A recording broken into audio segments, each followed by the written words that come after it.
Halo Sobat Kemahan, bagaimana kabarnya? Semoga selalu sehat dan yang paling penting tetap semangat ya untuk menyaksikan Defense Advocate Official Podcast dari Kementerian Pertahanan Republik Indonesia. Senang sekali kita ketemu lagi bersama saya Suara Madina selama kurang lebih 30 menit ke depan. Seperti biasa juga kita akan selalu menghadirkan narasumber yang berkompeten di bidangnya dan juga dengan tema yang begitu menarik. Seperti pada episode kali ini kita akan membahas tentang peran Kemhan dalam rangka keketuaan Indonesia di ASEAN tahun 2023 mendatang. Langsung saja ya kita akan berkenalan dengan narasumber yang sudah hadir menyempatkan waktunya di kala kesibukan ya. Tentu banyak banget kegiatannya ya Pak ya. Saya sudah bersama dengan Kolonel Infantri Kurniawan FS, Kasubdit Multilateral Ditkersinhan Ditjen Strahan Kemhan RI. Selamat datang Pak Kurniawan, bagaimana kabarnya hari ini? Sehat ya Pak? Sehat. Alhamdulillah. Ini Pak Kurniawan ya panggilannya. Baik, Pak Kurniawan, ini sebelum kita membahas terkait dengan ASEAN Defense Ministers Meeting atau ADMM yang akan dilaksanakan di Indonesia ya Pak untuk tahun 2023. Sobat Kemhan pengen tahu dulu nih bagaimana Pak Kurniawan mungkin seperti perjalanan karirnya sebelum ada di Strahan saat ini. Baik. Sebelum saya masuk ke Strahan, saya menempuh jalur karir sebagai seorang militer seperti pada umumnya. Dimulai dari pada saat saya perwira pertama, kemudian sebagai pamen, sempat merasakan sebagai komandan batalion, komandan kodim. Jadi ini adalah merupakan jalur karir yang memang saya inginkan dari awal untuk berkarir di bidang militer. Sebelum saya masuk ke Kementerian Pertahanan. Ketika saya masuk di Kementerian Pertahanan tahun 2013, itu saya langsung masuk di Direktorat Kerjasama Internasional Pertahanan. Jadi kurang lebih kalau disampai dengan tahun ini hampir 10 tahun saya sudah berada di Direktorat Kerjasama Internasional Pertahanan. Wah, berarti sudah banyak sekali pengalaman yang ada gitu ya Pak ya, yang difokuskan saat ini. Kalau pengalaman mungkin sudah cukup banyak ya, cukup panjang, sudah 10 tahun. Tapi istimewanya itu kalau di kami itu seperti yang saya sampaikan, kita dibekali dengan ilmu militer, ilmu perang dan segala macamnya. Ketika beralih ke Direktorat Kerjasama Internasional Pertahanan, itu semua harus kita rubah. Mindset kita harus kita rubah.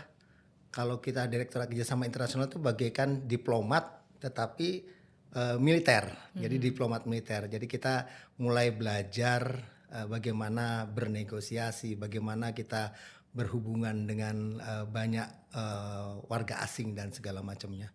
Dan ini yang sangat menarik karena kita mungkin lain sama diplomat di Kemlu, lingkungan Kemlu. Kalau diplomat Kemlu itu dibekali dengan ilmu sebelum masuk jadi diplomat. Kami masuk dulu, nyebur dulu, memahami kerjaan, kemudian sambil belajar.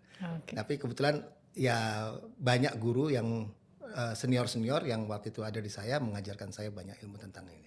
Baik, apa yang saat ini sedang difokuskan Pak di Direktorat Kerjasama Internasional Pertahanan yang mungkin selain ADME gitu yang akan berjalan nanti? Memang kalau kita bicara tentang ADMM atau Ketuaan ASEAN, kebetulan memang ini adalah bidang yang saya tekuni, yaitu kerjasama multilateral atau kerjasama yang melibatkan banyak negara. ASEAN itu terdiri dari 10 negara termasuk Indonesia itu sendiri, jadi ada kerjasama pertahanannya. Kebetulan memang itu job saya, dan kebetulan pada tahun 2023 di tahun mendatang itu Indonesia telah mengambil alih keketuaan ASEAN dari Kamboja pada tanggal 13 November yang lalu. Sehingga secara efektif tanggal 1 Januari 2023 kita akan mulai keketuaan ASEAN kita. Ketua ASEAN juga ada beberapa related meeting atau pertemuan-pertemuan kerjasama yang berkaitan, termasuk diantaranya kerjasama di bidang pertahanan. Untuk kerjasama di bidang pertahanan seperti yang Mbak tadi sampaikan bahwa itu ada namanya ASEAN Defense Minister Meeting atau ADMM. Kebetulan Bapak Menteri Pertahanan yang bertindak sebagai ketuanya pada saat itu, dan kami yang ada di Direktorat Kerjasama Internasional Pertahanan itu menyiapkan segala hal yang diperlukan dalam rangka mendukung Bapak Menteri Pertahanan menjalankan tugasnya sebagai ketua dari para Menteri Pertahanan seluruh negara ASEAN. Demikian, Mbak. Baik, nah berarti Pak kemarin kan di tahun 2022 berlangsung di Kamboja Betul. gitu ya. Apa yang bisa ingin disampaikan juga kepada Sobat Kemhan seperti evaluasi dan akhirnya Indonesia di 2023 menjadi ketua? Iya. Eh, Pada saat 2022 ADMM dilaksanakan atau ASEAN, ketua ASEAN adalah Kamboja. Itu adalah masalah transisi ketika banyak mulai aturan-aturan yang sudah terbiasa dilakukan pada saat pandemi, kemudian beralih untuk menjadi normal kembali. Jadi banyak mulai pertemuan-pertemuan yang semula pada 2021 di Brunei itu dilakukan secara virtual, mulai dilakukan secara tatap muka. Setahun ini kita tampaknya seperti belajar kembali. Jadi seolah-olah kita habis mengalami kecelakaan, kita mungkin patah kaki, kemudian kita mencoba berjalan kembali setelah kita sembuh. Ini yang saya rasakan. Dan saya menilai bahwa Kamboja dengan segala keterbatasannya sudah sangat luar biasa. Kemudian pada saat Bapak Menteri kedua kali ke Kamboja, pada saat di Phnom Penh dan juga di Siem Reap bulan November yang lalu, beliau mengatakan jangan sampai kita tidak bisa menyamai prestasi yang telah dicapai oleh Kamboja. Itu pesannya. Terlebih lagi pada saat 2023 post pandemi, keadaan setelah pandemi ini sudah tidak sama dengan tahun ini, mungkin lebih bisa Berbeda normal dengan sebelum COVID juga ya iya, pasti itu ya dia. Pak. Itu kendala utamanya. Tetapi banyak hal yang kita pelajari pada saat pandemi COVID seperti pertemuan virtual. Ada beberapa hal yang kita bisa ambil itu efektif untuk terus dilakukan. Jadi 2022 ini adalah tahap transisi yang sangat luar biasa. Kita harapkan tahun 2023 pada saat ketua kita akan memulai transisi yang sudah berjalan secara mulus. Baik, nah ini kalau tidak salah di tahun 2011 ya Pak Ya. ya, Indonesia juga menjadi ketua Betul. ASEAN gitu Betul. dalam penyelenggaraan. Ya. Mungkin ada yang berbeda nggak Pak dengan yang sebelumnya kemarin? ADMM sendiri ini dibentuknya tahun 2006. Kalau ASEAN itu dimulainya 1965, jadi setelah 41 tahun baru ada kerjasama di bidang pertahanan. Ketika para pimpinan negara pada saat itu berpikir bahwa kerjasama ekonomi tidak bisa dilakukan tanpa kerjasama pertahanan. 2006 waktu itu dilaksanakan di Kuala Lumpur, Malaysia. Pada saat itu Malaysia masih ketua ASEAN. Kemudian kita 2011 kita berusaha mengembangkan ASEAN menjadi lebih luas. Apabila dulu ASEAN hanya berfokus kepada negara ASEAN di 10 negara ASEAN, pada saat Indonesia menjadi ketua di 2011 itu, kita mulai mengajak negara-negara di luar ASEAN yang berpengaruh ataupun yang ikut mempengaruhi situasi keamanan di kawasan. Seperti Amerika, Australia, Selandia Baru, India, Korea, Jepang, even Rusia dan juga Cina. Jadi semua negara-negara yang adidaya itu semua diajak. Di tahun ini kita berencana untuk lebih mengembangkan lagi wawasan kita. Kita tidak lagi hanya eksklusif hanya ASEAN sama 8 negara mitra. Karena situasi dunia sudah mulai berubah. Ternyata banyak negara-negara yang juga sudah ikut berada untuk mempengaruhi. Seperti kita tahu ada Uni Eropa di sana, ada Kanada di sana, ada Brazil di sana. Atau bahkan negara-negara kecil seperti negara-negara di Pasifik Selatan seperti Fiji, kemudian Vanuatu, Timor Leste dan segala macam itu juga berpengaruh. Sri Lanka, Bangladesh, Pakistan. Ini yang mau coba kita gandeng bersama, kita berpikir bersama, ASEAN sebagai leading, nanti kita memikirkan bagaimana dunia ini ke depannya menjadi lebih damai, menjadi lebih aman, sehingga ke depannya diharapkan terjadi suatu environment lingkungan yang damai dan memudahkan masyarakat untuk bisa bekerja. Bekerja, berupaya dan segala macam sehingga ekonomi dunia makin lama makin baik. Itu tujuan kita nanti di tahun 2023 Baik, nantinya. yang paling penting adalah menciptakan perdamaian Betul, antar ya. negara gitu ya Pak Itu ya. intinya Itu yang sebenarnya. Pak. Perdamaian, capaikan keamanan, udah aman, semuanya bisa kemana-mana lebih enak, ya tentunya ekonomi akan lebih bangkit. Baik, nah untuk perhelatan di 2023 Indonesia sebagai ketua ASEAN yang akan berlangsung nanti, tentu persiapannya ini kayaknya tidak mudah ya Pak ya, butuh proses yang panjang dari sebelumnya. Tapi sebenarnya Pak sudah ketahuan Indonesia menjadi ketua ASEAN ini pada saat di Kamboja kemarin ya?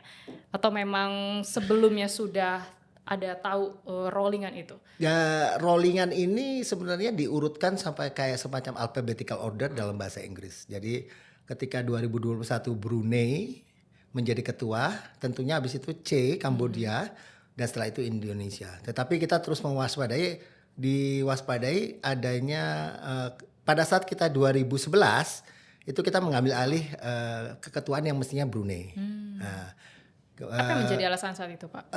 Alasan mereka ASEAN ini apa ya, dibangun atas dasar kekeluargaan, atas dasar dibangun atas musyawarah, sehingga ketika satu negara mengatakan oke, saya tidak bisa pada saat ini, tolong dong siapa negara yang mau gitu, oke, kita bantu. Pada saat itu Indonesia bersedia. Jadi Brunei mengatakan pada saat itu ada kendala, kita tidak tanyakan alasan secara detail, tapi kita langsung oke, kita ambil.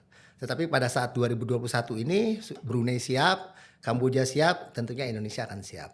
Dan berikutnya semoga mudah-mudahan sesuai dengan urut abjad, sesuai dengan yang disepakati oleh para pimpinan negara ASEAN. Baik, persiapan apa yang sudah dilakukan sejauh ini Pak hingga saat ini? Kalau persiapannya kita sudah mulai dari 1 tahun yang lalu. Jadi ketika 2021 Kamboja mengambil alih kepemimpinan dari Brunei, kita sudah mengatakan bahwa kita siap untuk mengambil alih sesuai dengan urutan yang ada. Kita mengatakan kita siap. Ketika saat itu persiapan sudah dilakukan.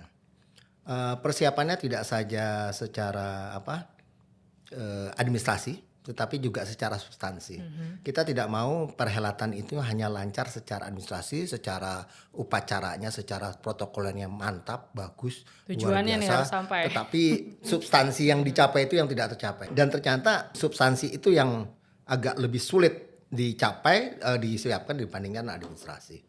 Kalau administrasi mudah-mudahan kita siap semua. Jadi kurang lebih penyiapan selama 1 tahun dengan intensitas yang tinggi pada 3 bulan terakhir ini kita harapkan sudah siap semua. Nah Pak, kalau pelaksanaan G20 kan di Bali nih lokasinya. Bagaimana kalau untuk ADMM? Apakah sama atau mungkin daerah lain? Atau di Jakarta lagi?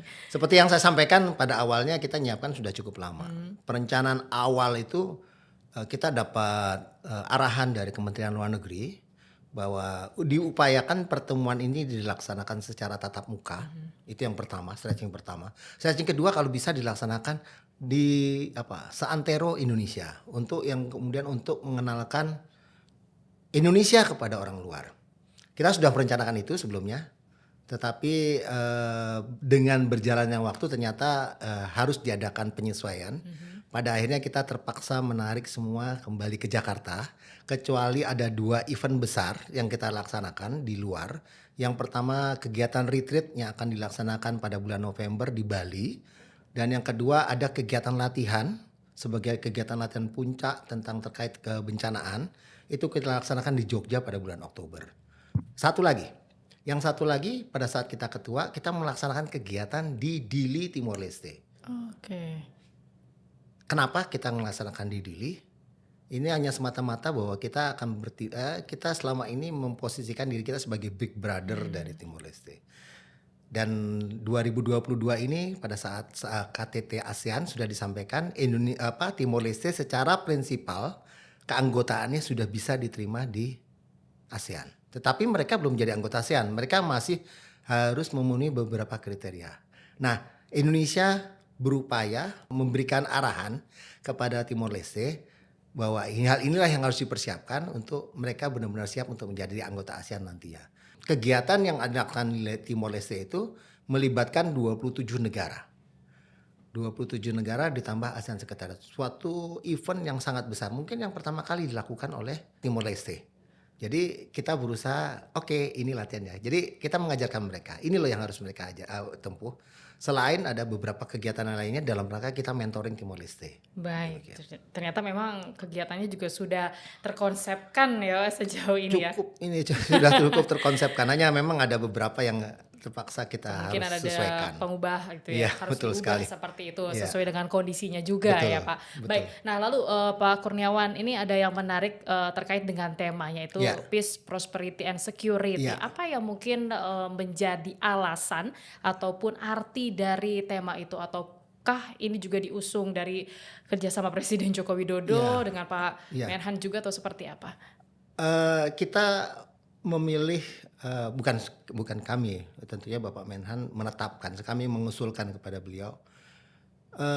Sebenarnya ini semua mengacu kepada apa yang disampaikan oleh Presiden Joko Widodo pada saat mengambil alih keketuaan ASEAN dari Kamboja. Setelah saya menerima simbol keketuaan tersebut, Presiden Joko Widodo menyampaikan tema ASEAN adalah ASEAN Matter, epicentrum of growth. Kalau dilihat temanya saja, kok seolah-olah menonjolkan bidang ekonomi. Tetapi begitu kita simak lagi pidato Bapak Presiden, di situ ada kata-kata bahwa ASEAN harus tetap tidak terpengaruh oleh kekuatan dominan luar. ASEAN harus tetap menjadi sentral. ASEAN harus tetap bersatu, tidak boleh terpengaruh oleh kekuatan besar dunia.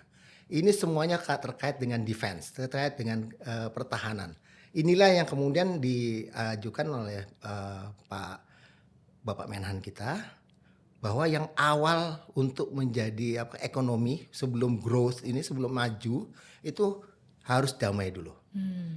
Sentralnya itu adalah damai. Jadi untuk sebuah kemajuan harus berdamai terlebih dahulu. Berdamai dulu kita di kawasan. Kemudian hasil ada damai ini kita bisa prosper, makmur. Tetapi kalau sudah makmur itu keamanan tetap harus dijaga, secure. Jadi itu dia, peace, prosperity, kemudian security. Bisa dikatakan prosperity and security ini berjalan berdampingan. Tapi awal dari ini semua harus peace dulu. Jadi yang didorong pertama adalah peace-nya. Jadi memang poin pentingnya adalah peace-nya ini, perdamaian, seperti itu. Iya. Dan ini juga memang untuk membuat acara dengan tema yang spektakuler, bisa kita kata seperti itu, juga harus sesuai dengan aksinya nanti ya Betul, Pak ya, betul. biar bisa berjalan dengan Iya, baik gitu. betul. Sobat Kemhan pasti penasaran juga apa yang nanti akan terjadi, atau mungkin apa yang nanti sudah terencana itu bisa berjalan dengan baik seperti itu. Pak Kurniawan, ini juga kalau kita bahas tentang kawasan dan global yang memang masih menghadapi tantangan yang tidak mudah, terus juga tidak bisa diprediksi gitu, Betul. yang predictable. Ya. Nah, ini seperti apakah mungkin gambaran tantangan yang akan dihadapi pada kawasan seperti itu? Yang paling utama kita bisa melihat secara kasat mata ya, tantangan yang dihadapi pada saat ini, bagaimana dua kekuatan dunia, atau kita tidak bisa katakan dua lagi, menjadi tiga kekuatan dunia saling berhadapan. Di satu sisi ada satu kekuatan yang sudah legitimate, yang sudah lama ingin tetap mempertahankan dominasi ya. Kekuatan yang kedua, ada satu kekuatan yang dia sudah mulai ingin meningkatkan kemampuannya dari kemampuan yang medium core, yang separuh-separuh. Sekarang karena kemampuan ekonominya kemudian menanjak lebih kuat, dia mulai mau mendominasi. Yang ketiga adalah dulu kekuatan besar yang sekarang agak sedikit tenggelam, tapi terus kemudian mau menunjukkan eksistensinya lagi. Dan ketiga kekuatan ini semuanya ada di kawasan ASEAN ini. Masing-masing negara ASEAN itu terpengaruh oleh kekuatan itu. Nah, ini yang tantangan ke depannya. Bagaimana kita berusaha menjadikan ASEAN itu adalah suatu kawasan yang bersatu, jadi tidak terpecah-pecah dipengaruhi oleh kekuatan besar dunia ini. Dan mungkin ada banyak ilmuwan yang mengatakan sebenarnya ASEAN itu masih perlu nggak sih? Gitu. Karena ini kelihatan tuh Myanmar kok gitu, kenapa ASEAN diam saja? Nah, makanya pada saat temanya Pak Jokowi yang pertama adalah ASEAN Matter, ASEAN itu perlu, ASEAN itu penting. Jadi kita bagaimana caranya untuk mencegah kekuatan dominasi dunia ini bermain di kawasan ini. Itu yang kita berusaha pertama. Kita bukan mau menjadi polisi. Kalau polisi itu mencegah terjadinya pelanggaran, tapi kita berusaha menjadi Jembatan gitu? Bukan? jembatan enggak juga ya gimana? Oke, kita katakan big brother. Kalau kakak tertua tuh biasanya ngemong adik-adiknya Ya, gitu. oke. Ya, jadi ngomong adik-adiknya, ayo loh, ini mestinya seperti ini loh, ya jalannya. Kita jangan ke kanan, Mengajak jangan gitu ke ya, kiri. Pak, ya? Ya, ini jalannya yang lurus tuh ini loh, gitu. Jadi kita memang kalau misalnya ada kata-kata big brother, Indonesia adalah big brother, ya mungkin itu yang harus kita lakukan. Kita berusaha mengajak negara-negara lain, ayo ini loh jalan yang paling baik, ini yang harusnya kita tempuh. Jangan terlalu ke kanan, jangan terlalu ke kiri. Boleh menceng-menceng sedikit tetapi tetap jalannya ke sini. Karena kita tidak bisa mencegah ASEAN ini berjalan lurus. Pasti ada kayak ular gitu. Jadi jalannya Straight to the point. bulat begini tapi tetap tujuannya. Ini yang kita coba. Kita berusaha untuk meluruskan jalan ini tetap dalam satu tujuan kita bersama. Nah, mungkin memang kalau belum ada yang mulai siapa gitu yang akan memulai gitu ya, Pak, ya. Ini yang ditunggu. Nah, jadi kalau kita bicara sama negara-negara lain, bahwa pada saat Indonesia mengambil keketuaan dari Kamboja, diharapkan ada sesuatu yang berbeda. Banyak tugas berat yang kemudian dibebankan kepada kita. Mereka tahu sebelumnya adalah Kamboja. Mereka tahu sebelumnya adalah Brunei. Brunei walaupun bagaimana kuatnya, tetap dia negaranya kecil. Hanya penduduknya kurang lebih berapa juta orang. Kamboja, oke, kuat, bagus. Tapi bagaimanapun juga orang lihatnya itu Kamboja. Setelah kita Laos, orang melihatnya itu Laos. Nah, di tengah-tengah ini ada Indonesia dengan masyarakat yang begitu luas, yang banyak, tanahnya yang luas, kemampuan yang luar biasa, kita anggota G20 dan segala. Jadi banyak negara di dunia berharap ketika Indonesia menjadi ketua ASEAN maupun ketua DMM, ada something new, ya something sesuatu yang spektakuler. Bukan spektakuler gaweannya Luar gitu ya. biasa gitu Bukan ya. gitu, tapi sesuatu yang dihasilkan itu sesuatu yang luar biasa. Ini yang kita coba ke sana. Dan yang paling penting sesuai tujuan juga dari tema ini ya, Pak, Nah, ya. itu Berat dia. juga loh ini. Menciptakan perdamaian. Kita harapkan mungkin banyak kita masuk begitu Pak Joko Widodo Presiden mengatakan banyak tantangan. Ini besok ke depan ada perang Ukraina Rusia yang nggak tahu kapan selesainya. Myanmar bagaimana untuk 5 point consensus apa misalnya. Kita semuanya berharap bahwa itu semua bisa selesai pada saat kita ketua.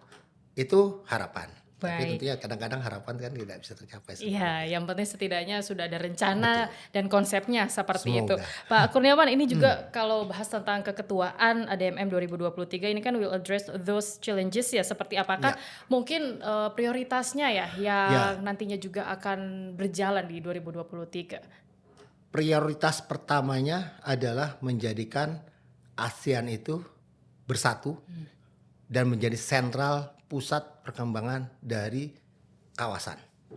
Kita tidak mau salah satu negara menjadi sentral, kita tidak mau negara lain yang di luar kawasan menjadi seolah-olah taking a lead atau mengambil alih kepemimpinan tersebut. Kita mau menjadikan ASEAN bersatu, itu prioritas pertama. Prioritas keduanya adalah kita ingin menjadikan ASEAN itu dignified atau berwibawa. Kita disegani oleh rekan-rekan lain. Itu yang intinya itu. Yang ketiga, kita tetap mematuhi hukum internasional dengan tujuan kalau ada perpecahan kita selesaikanlah secara damai. Yang ketiga. Yang keempat, bisa dikatakan bahwa kita ingin membawa ASEAN ini lebih terbuka dan lebih inklusif. Jadi tidak bersifat eksklusif. Kita tidak mau ASEAN itu ADMM kerjasama pertahanan hanya dikuasai 10 negara ASEAN sama 8 negara yang ada. Kita menyadari bahwa banyak negara lainnya yang sebenarnya juga mempengaruhi keamanan di kawasan ini. Dan kita ingin lebih berpikir tentang dunia. Ada sesuatu yang ASEAN ini bisa hadirkan kepada dunia bahwa kita ajak bersama-sama untuk memikirkan. Contoh, global warming atau pemanasan global itu berpengaruh terhadap keamanan nasional. Air laut naik, nanti kemungkinan ada beberapa wilayah yang tidak punya gunung itu tenggelam, seperti Maladewa dan segala macam. Berkaitan sama pertahanan tentu saja. Nah, Ayo kita bicarakan bagaimana solusinya. Ini yang kita akan coba untuk lebih membawa ASEAN, membawa ADMM ini tidak hanya berpikir region, kawasan, tetapi berpikir lebih luas lagi. Nah, ini kan ADMM juga akan berjalan Ya, kalau tidak salah di akhir Januari nanti ya Pak ya, iya, 2023 sudah mulai ada kegiatan lah iya betul. seperti itu. Nah, mungkin bisa di-spill dikit Pak kepada Oh Sobat ya, Kemhan nih apa saja yang akan dilakukan betul. kegiatan-kegiatannya atau program-programnya. Jadi Sobat Kemhan sekalian, untuk kegiatan kerjasama pertahanan ini sendiri yang akan diselenggarakan di Indonesia kurang lebih ada sampai dengan sekitar 19 kegiatan. Kegiatannya beragam, ada yang sifatnya pertemuan-pertemuan resmi, ada yang sifatnya suplemen. Semuanya tidak saja memang berkaitan dengan defense, apakah itu tentang perdamaian dunia, peacekeeping operation, kemudian ada terkait bencana alam, tetapi juga kita menyentuh kepada masyarakat seperti bagaimana kita membangun generasi muda, tapi generasi mudanya defense ya, untuk lebih ada saling interaksi antara satu dengan yang lainnya. Bagaimana generasi muda defense ini, pertahanan, itu berhubungan dengan generasi muda dari pihak masyarakat sipil.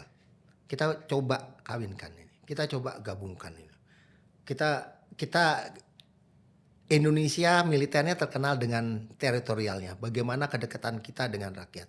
Ini yang coba kita tularkan kepada rekan-rekan dari, ini loh sebenarnya Indonesia, ini loh defense-nya Indonesia tidak bisa berjalan hanya dengan militer saja. Kami harus berbaur dengan masyarakat. Kami harus menyatu sama masyarakat untuk menciptakan Indonesia ini memiliki pertahanan yang kuat. Ayo negara ASEAN, ini Indonesia silakan. Ayo kita sama-sama, ini contoh silakan kalau mau dikembangkan di negaranya, silakan. Kalau tidak masalah. Kita menawarkan pada mereka. Setidaknya kita sudah membuktikan, menunjukkan Menunjukkan seperti itu lagi. ya. Dan kita mengajak, pada saat kita ketua ini kesempatan kita ngajak mereka. Ayo ini loh. Gitu. Baik, sebenarnya banyak sekali potensi yang juga nanti akan hadir gitu ya Ya, Pak, bukan hanya sekedar pertahanan ya, defense-nya saja, tapi juga seperti sektor-sektor lain ya, yang nantinya juga akan mendukung dalam penyelenggaraan ADMM ini. betul. Nah, lalu Pak, apa yang menjadi rencana ke depannya dengan nanti menjadi ketua ASEAN, terus juga ketua ADMM, mungkin selanjutnya yang sudah ingin dicapai ke depan atau target apa yang ingin disampaikan Pak? Yang pertama kita ingin sebenarnya ASEAN ini, kita bicara ASEAN ya. Eh, Indonesia negara besar, tetapi kita selalu menunjukkan bahwa sebenarnya kita tidak bisa mengamankan keamanan nasional kita kalau kita kawasan ini tidak aman. Jadi selalu kita bicara ASEAN. Kita bicara ASEAN dalam arti kata gini, Mbak. Yang kedepannya kita harapkan ASEAN ini tetap dalam posisi yang saat sekarang, tetap menjadi kawasan yang damai, tetap membuka diri kepada semua pengaruh, membuka diri terhadap semua bentuk kerjasama, tidak tertutup, tidak menutup kemungkinan untuk bekerja sama dengan negara lainnya. Diharapkan dengan banyaknya kerjasama yang masuk, diharapkan ASEAN ini bisa lebih berkembang. ASEAN bisa lebih maju. Kalau ASEAN maju, tentunya nanti secara nasional keamanan kita akan lebih maju lagi.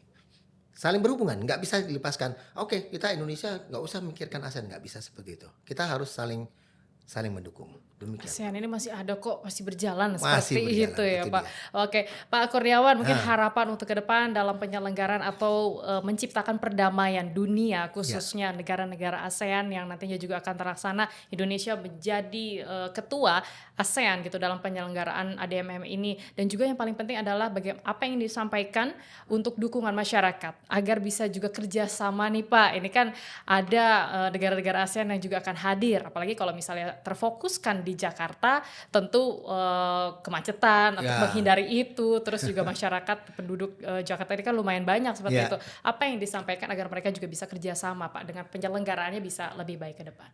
Ya sebenarnya sama ya dengan penyelenggaraan G20. Tapi G20 itu lebih bicara ekonomi, tidak pernah bicara defense. Kita lebih banyak bicara defense, ada beberapa dan untuk selama keketuaan ASEAN itu sekitar ada 1 tahun itu sekitar 300 ada sekitar 900 pertemuan. Tentunya 900 pertemuan ini akan mengganggu rutinitas masyarakat selama 1 tahun ke depan. Ya, kami berharap dukungannya, supportnya dari rekan-rekan semua, dari seluruh sobat Kemhan, dari masyarakat Indonesia bahwa bisa memahami hal ini, mensupport kita. Tentunya kita berusaha untuk kami berupaya untuk tetap tidak mengganggu jalannya lalu lintas dan kehidupan rutinitas sehari-hari, tetapi tentunya ini tidak bisa kita nolkan, pasti akan ada. Kami mohon pengertiannya. Ini semua kami lakukan, kita ingin menunjukkan bahwa Indonesia memang benar-benar dijadikan sebagai big brother atau sebagai memimpin mereka, sebagai menunjukkan sesuatu yang lebih dibandingkan negara lainnya. Kita punya segalanya. Baik, kita punya segalanya untuk perjalanan dan juga terlaksananya nanti ya Pak ya, ADMM di 2023 agar bisa menciptakan perdamaian, kemakmuran dan juga keamanan bukan hanya Indonesia saja tapi juga seluruh negara ASEAN. Betul. Terima kasih Kolonel Infantri Kurniawan FS Terima kasih, selaku Kasubdit Multilateral Ditkersihan dari Ditjen Strahan Kemhan RI yang sudah menyempatkan waktunya Pak dalam Terima Defense kasih, Mbak. Advocate kali ini. Saatnya saya Suara Madina undur diri. Terima kasih atas kebersamaan Sobat Kemhan semua. Jangan lupa like, subscribe dan juga share video kita agar bisa bermanfaat dan juga memotivasi, juga menginspirasi kita semua. Sampai jumpa.